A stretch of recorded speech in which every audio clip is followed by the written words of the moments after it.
क्या आप जानते हैं कि जो तस्वीर आप देख रहे हैं ये प्रभु यीशु मसीह की तस्वीर है। एक महिला ने हवाई जहाज के अंदर से हवाई जहाज की खिड़की से इस तस्वीर को खींचा था। सन 1984 में एक महिला ऑस्ट्रेलिया से न्यूजीलैंड अपने दोस्तों के घर जा रही थी कि अचानक वो हवाई जहाज वो प्लेन बिजली के तूफान से घिर गया। बहुत बार ऐसा होता है जब आसमान में बिजली के तूफान में से जहाज को गुजरना पड़ता है। साल में एक बार हवाई जहाज पर बिजली गिरती ही गिरती है, पर हवाई जहाज को बनाया ही इस तरीके से जाता है कि वो उस बिजली को आसानी से सह लेता है। पर यह तूफान बहुत भयानक था। हवाई जहाज बहुत हिलने लगता है और उसका संतुलन बिगड़ने लगता है और सभी यात्री घबरा जाते हैं। कुछ रोने लगे, कुछ चीखने चिल्लाने लगते हैं। लोगों को ऐसा लग रहा था कि जहाज किसी भी समय क्रैश हो जाएगा और वो सब मर जाएंगे। उस जहाज में एक प्रार्थना करने वाली महिला थी। उसने कुछ लोगों के साथ मिलकर प्रार्थना करनी शुरू की कि परमेश्वर, आपने 2000 साल पहले तूफान को शांत किया था, तो परमेश्वर आज भी आप इस तूफान को शांत करें। प्रार्थना करते ही जहाज के अंदर सब कुछ एकदम से शांत हो गया। लोगों ने एक दूसरे को परमेश्वर के नाम से हौसला देना शुरू किया। अब जहाज के अंदर तो सब शांत था, पर जहाज के बाहर अभी भी बिजली का तूफान वैसे का वैसे ही था। उस महिला ने इस दुर्घटना को याद रखने के लिए जहाज की खिड़की से बाहर के वातावरण की फोटो खींची। उस समय आजकल की तरह मॉडर्न जमाने के कैमरा तो नहीं थे कि अभी फोटो क्लिक करो और अभी फोटो देख लो। उसके पास फिल्म वाला कैमरा था जिसमें फिल्म रोल डलते थे और उन रोल्स को बाद में डेवलप करवाना पड़ता था, फिर जाके फोटो देखने को मिलती थी। उस महिला ने तो सिर्फ बादलों और चमकती हुई बिजली को देखा और उस भयानक नजारे की तस्वीर ली। अब फ्लाइट बिल्कुल सही सलामत लैंड कर जाती है और वो महिला अपने दोस्तों के घर जाती है और अपने कैमरा की रील को डेवलप करवाने के लिए भेज देती है। उस महिला को जरा सी भी भनक नहीं थी कि उस कैमरे में कौन सी तस्वीर कैद हो चुकी थी। जब तस्वीरें तैयार होती हैं तो उसे फोटोग्राफर का फोन आता है कि आपकी तस्वीरें तैयार हैं, क्या आप अपनी तस्वीरें खुद यहाँ आकर ले सकती हैं? मैं आपसे कुछ बात करना चाहता हूँ। जब वो महिला फोटोग्राफर की दुकान पर पहुँचती है तो उसने पूछा कि आप क्या बात करना चाहते हैं। फोटोग्राफर ने कहा, आपने ये तस्वीर कैसे खींची? तस्वीर देखते ही वो महिला हैरान हो जाती है और उसकी आंखों से आंसू टपकने लगते हैं। जो तस्वीर आप देख रहे हैं ये वही तस्वीर है जो उस महिला ने हवाई जहाज की खिड़की से हवाई जहाज के बाहर के भयानक तूफान के नजारे को कैद करने के लिए खींची थी, ताकि वो उस लम्हे को याद रख सके। पर वो नहीं जानती थी कि उस भयानक तूफान में खुद परमेश्वर उनके साथ थे। आप तस्वीर में देख सकते हैं कि एक शख्स है जो उस तूफान में बादलों के बीच खड़ा है, जिसने सफेद रंग की पोशाक, एक वाइट रोब पहना हुआ है और वो बहुत ही शांत है। बाइबल में मरकुस की पुस्तक अध्याय 4 में जब चेले नाव में थे तो भयानक तूफान आता है और लहरें नाव पर यहाँ तक लगी कि वे पानी से भरी जाती थी। बाइबल बताती है कि चेले चिल्ला रहे थे, डरे हुए थे कि वो डूबने वाले हैं, पर यीशु मसीह बड़े आराम से उस नाव में सो रहे थे। मरकुस अध्याय 4 उसकी 39 आयत में जब चेले यीशु मसीह को जगाते हैं तो यीशु मसीह ने उठकर आंधी को डांटा और पानी से कहा, शांत रह, थम जा। और आंधी थम गई और बड़ा चैन हो गया। और यीशु ने चेलों से कहा, तुम क्यों डरते हो? क्या तुम्हें अब तक विश्वास नहीं? वे बहुत ही डर गए और आपस में बोले, ये कौन है कि आंधी और पानी भी उसकी आज्ञा मानते हैं? जिस तरह 2000 साल पहले यीशु मसीह ने उस आंधी तूफान को शांत किया, उसी तरह उस औरत के प्रार्थना करने पर यीशु मसीह उस तूफान में आए और उस तूफान को शांत किया। उस औरत ने जो कुछ उस जहाज में हुआ था और किस तरह उसने तस्वीर लेने का फैसला किया, ये सब उसने उस फोटोग्राफर को बताया। और उसी दिन वो फोटोग्राफर और उसके परिवार ने यीशु मसीह को अपना उद्धारकर्ता ग्रहण किया। जैसे जैसे लोगों को उस तस्वीर के बारे में पता चलता गया, वैसे वैसे लोगों ने, परिवारों ने यीशु मसीह को अपना उद्धारकर्ता ग्रहण करना शुरू किया। दानियल अध्याय 3 उसकी 1 आयत में लिखा, नबूकदनेस्सर राजा ने सोने की एक मूरत बनवाई जिसकी ऊंचाई 60 हाथ और चौड़ाई 6 हाथ की थी, यानी वो मूरत तकरीबन 90 फुट लंबी थी और 9 फुट चौड़ी थी। और उसने ये आज्ञा दी कि जब नरसिंगे फूंके जाएं तो सब लोग उस सोने की मूरत को दंडवत करें। 6 आयत में लिखा,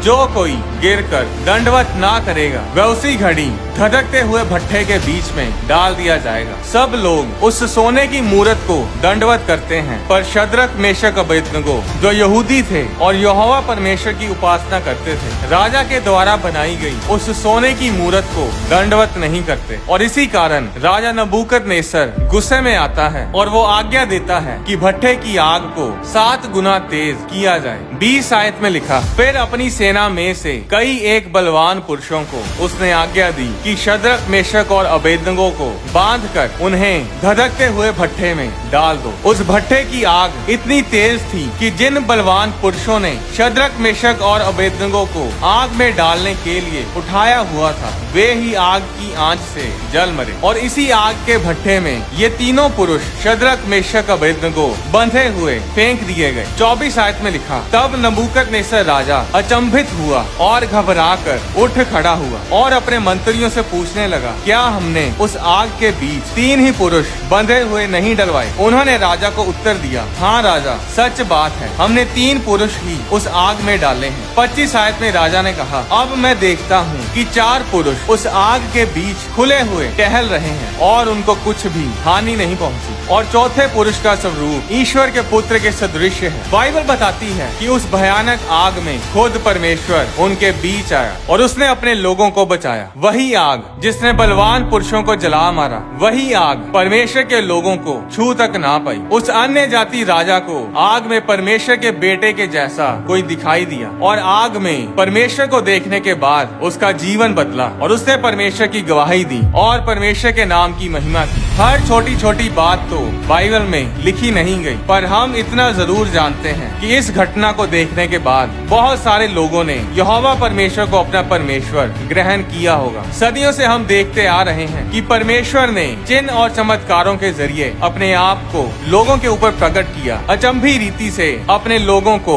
मुसीबतों से बचाया। चाहे वो दानियल को शेरों की मांद में बचाना हो, चाहे वो लाल समुद्र को 2 भाग करके अपनी प्रजा को उसमें से ले जाना हो, चाहे वो योना को मच्छ के पेट में संभाल के रखना हो, चाहे वो शद्रक, मेशक, अबेदनगो को धधकती आग के भट्टे में बचाना हो, चाहे वो मुर्दों को जिंदा करना हो, चाहे अपने दूत भेजकर अपने लोगों को जेलों में से छुड़ाना हो, परमेश्वर ने हमेशा ही अपने वायदों को जो उसने अपने वचन में लिखे हैं हमेशा पूरा किया है। बाइबल बताती है कि परमेश्वर कभी बदलता नहीं, वो एक सा रहने वाला परमेश्वर है। परमेश्वर जैसा है वो वैसा ही रहेगा। अगर आप ये कहो कि परमेश्वर और बढ़िया हो जाएगा, तो इसका मतलब ये हुआ कि परमेश्वर अभी परफेक्ट नहीं है और उसे सुधरने की और इम्प्रूव करने की जरूरत है। अगर परमेश्वर चेंज हो सकता है, अगर वो बदल सकता है, तो इसका मतलब आप ये कह रहे हैं कि परमेश्वर परफेक्ट नहीं है और उसे और बढ़िया होने की जरूरत है, जबकि ऐसा नहीं है और ना ही हो सकता है। परमेश्वर बदल ही नहीं सकता, वो और इम्प्रूव और बढ़िया हो नहीं सकता और बेटर नहीं हो सकता, क्योंकि वो पहले से ही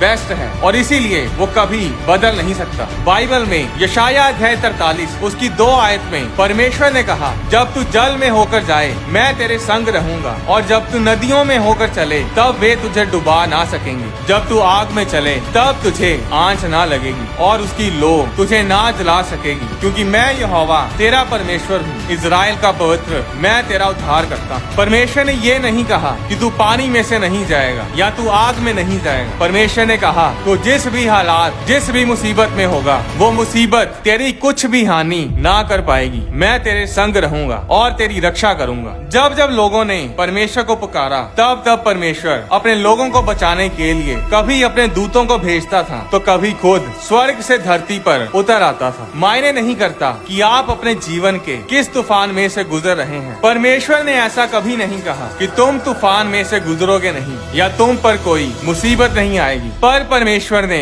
ये वायदे जरूर किए हैं कि मैं तेरे संग रहूंगा और तेरी रक्षा करूंगा। जब परमेश्वर आपको बचाए, आपको आशीषित करे, तो वो आशीष, वो छुटकारा दिखने में छोटा ही क्यों ना हो, परमेश्वर के उस काम की, उस चमत्कार की गवाही जरूर दें, उसके बारे में लोगों को जरूर बताएं। आज लोगों की जिंदगी में जब कोई छोटा चमत्कार होता होता है तो वो उसकी गवाही नहीं देते। वो सोचते हैं कि जब बड़ा चमत्कार होगा, जब मेरा काम पूरा का पूरा बन जाएगा, मैं तभी गवाही दूंगा, तभी सेलिब्रेट करूंगा, जो कि सही नहीं है। छोटी सी छोटी जीत को, छोटे से छोटे काम को सेलिब्रेट जरूर करें और परमेश्वर का धन्यवाद करें। बाइबल बताती है कि परमेश्वर ने जगत से ऐसा प्रेम किया कि उसने अपना इकलौता बेटा दे दिया, ताकि जो कोई उस पर विश्वास करे वह नाश ना हो बल्कि अनंत जीवन पाए। अब परमेश्वर का प्लान सारी दुनिया को बचाना है। परमेश्वर ने अपने बेटे को सिर्फ एक जन के लिए कुर्बान नहीं किया, बल्कि सारे जगत के लिए कुर्बान किया। पर क्या आप जानते हैं कि परमेश्वर इंतजार नहीं करता कि कब सारी दुनिया बचाई जाएगी और तब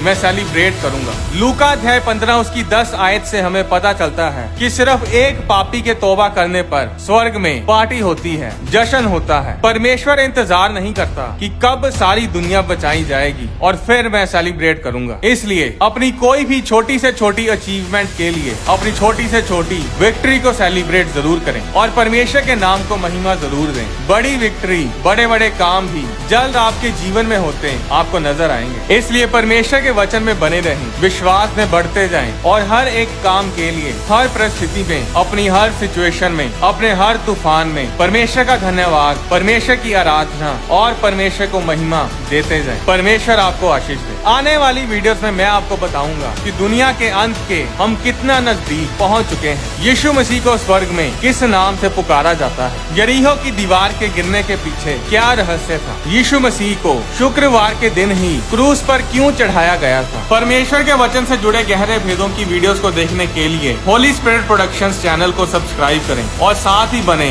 बेल आइकन पर क्लिक करके ऑल नोटिफिकेशंस को सिलेक्ट करें, ताकि चैनल पर अपलोड की जाने वाली हर वीडियो आपके फोन में जरूर पहुंचे। अगर आप डोनेट करना चाहते हैं तो आप होली स्पिरिट प्रोडक्शंस के बैंक अकाउंट में या QR कोड के जरिए भी हमें अपनी डोनेशंस भेज सकते हैं। अगर ये वीडियोस आपके लिए आशीष का कारण है तो इस चैनल को सपोर्ट जरूर करें। परमेश्वर आपको आशीष दे।